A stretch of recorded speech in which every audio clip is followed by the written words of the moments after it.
How is it that it's almost every other day that a new unicorn seems to be minted?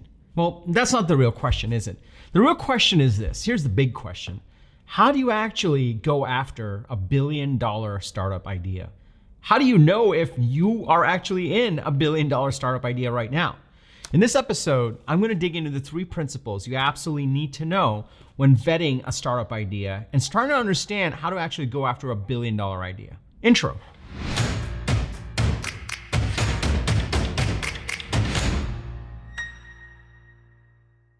What's up, everybody? Welcome to Unstoppable. On this channel, I help SaaS founders like you grow your SaaS businesses faster, navigate the path to that next stage of growth, navigate that Shawshank crawl to product market fit with an unstoppable strategy. So if you're new to the channel, I drop a video like this 3 times a week, every week. So be sure to hit the subscribe button and that bell icon. That way you'll get notified every single time I drop an episode with the TK energy. Now, if you're already part of our community, if you're part of my SaaS go-to-market coaching program, welcome back. It's so awesome to see you over here. So here's a question. How do you actually make sure that you're going after $1 billion startup idea, right? My last company, Tout, we pioneered the sales engagement space.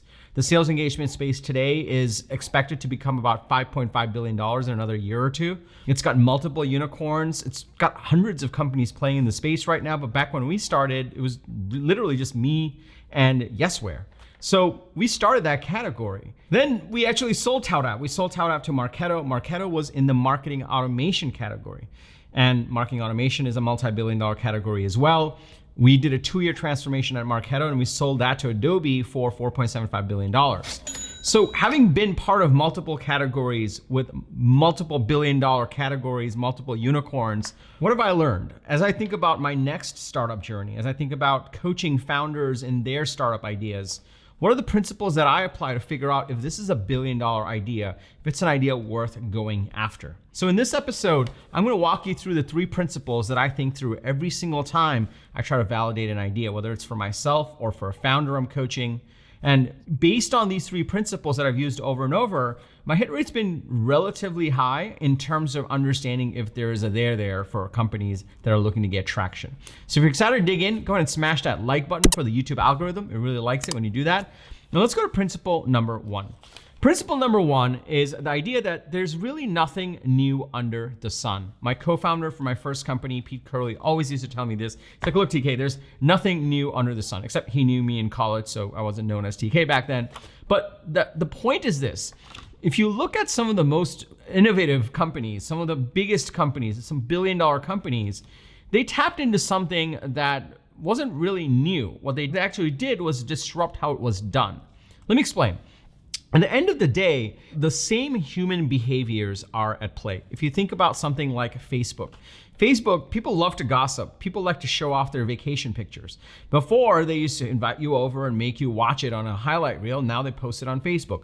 Those same behaviors of gossiping, of actually spying on what other people are up to, those same human behaviors exist, except Facebook just made it way easier to do. The second thing to think about is the fact that the same workflows and results are important in business.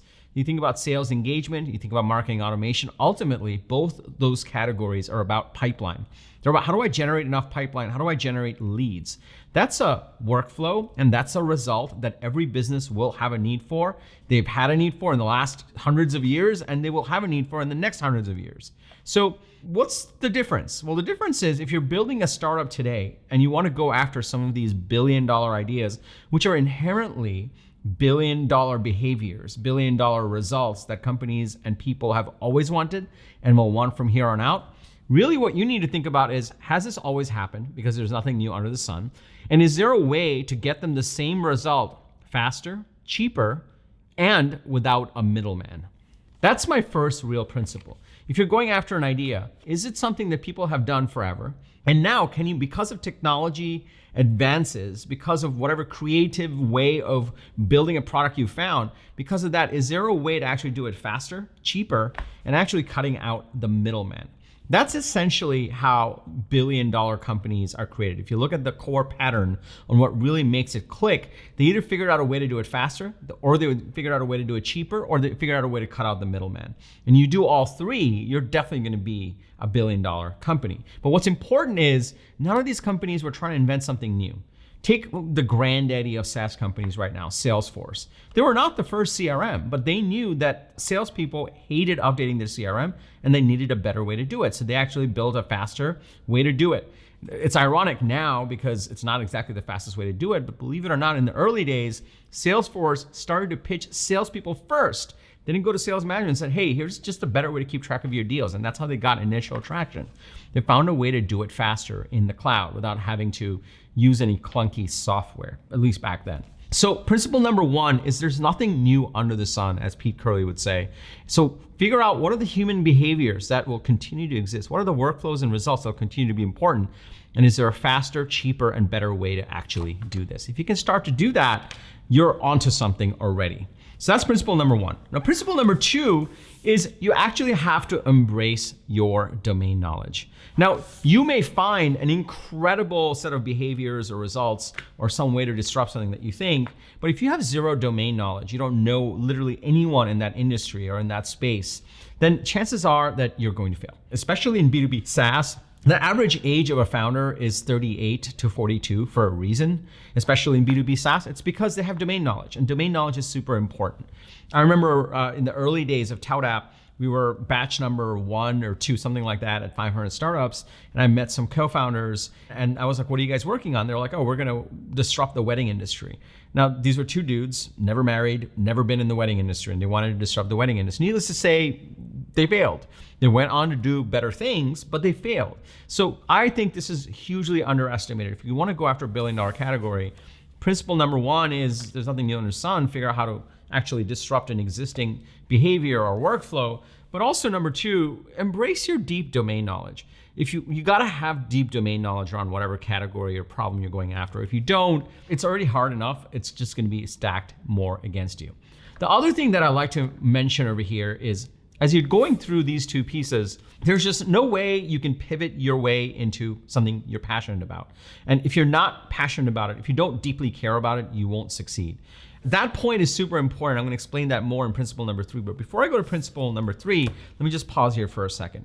If you're starting to see the power in this type of framework thinking on what are existing behaviors that will exist and have always existed, how do we cut out the middleman? How do we make it faster? How do we make it cheaper? And can we do all three? And how do we actually couple that with my domain knowledge? This is where the power lies. If you're starting to see the power in this, can I just get a yes in the comments below? And also be sure to smash that like button if you haven't already. YouTube really likes it. I love it. My team also loves it too. We put a lot of love into these videos. Also, if you are building out your SaaS business, if you want to vet your idea, if you are in search of an idea, then I invite you to check out my 10-point SaaS business checklist. It's completely free. I'll tell you more about it at the end of this video, but let's go to principle number 3 first. Principle number 3 is you gotta bumble around and listen to the market, and you gotta listen carefully. Once you start to hone in on a specific behavior or an idea or a workflow, and you're like, we can do it better, and you're starting to actually check off like, yep, we've got domain knowledge around this, and you're starting to talk to all the people that you know around it, you gotta there's this bumbling around period. And I know bumbling around is not a very scientifically technical word, but that's the best word I have for it. And I've done this for every business. You just gotta kind of live in it, bumble around in it. You gotta talk to all the people in it. You gotta hack together some solutions, see if it fits. That's bumbling around. But the reason it's bumbling around is there's a lot of activity, but while you're bumbling around, you're kind of hovering over this thing, there's a lot of listening.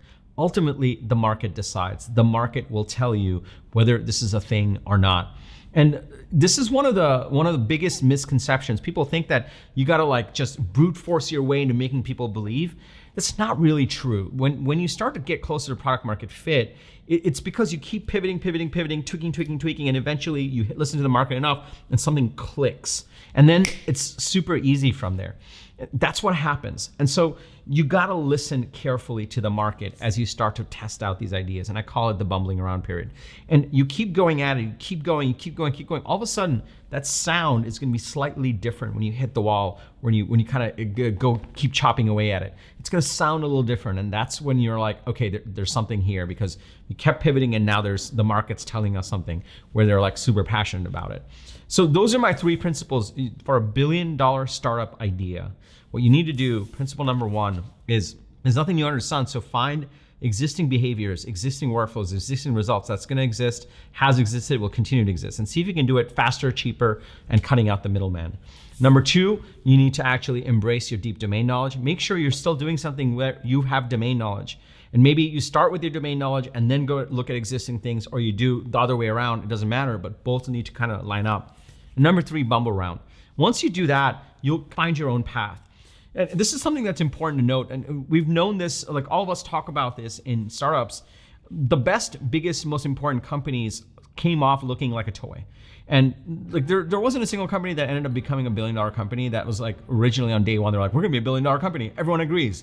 Like it looked like a toy. There were plenty of doubters, but there was still a core group of people that really believed and understood and had that unique insight. And that's what made it successful. On the other hand, you have companies that from day one, they raised $50 million for a seed round and they say they're gonna change the world and they end up fizzling out. So don't be discouraged.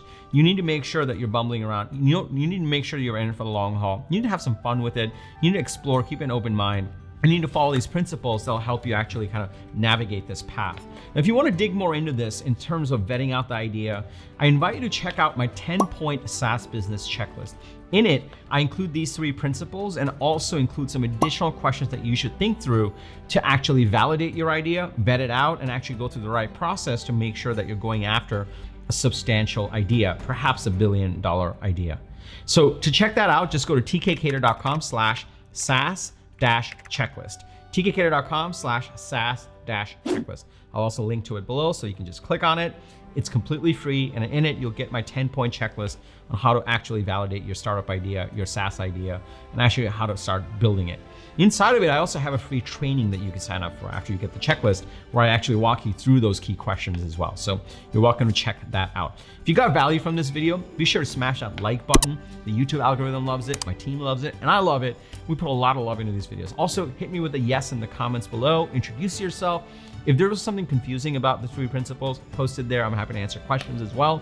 And lastly, remember, everyone needs a strategy for their life and their business. When you are with us, yours is gonna be unstoppable.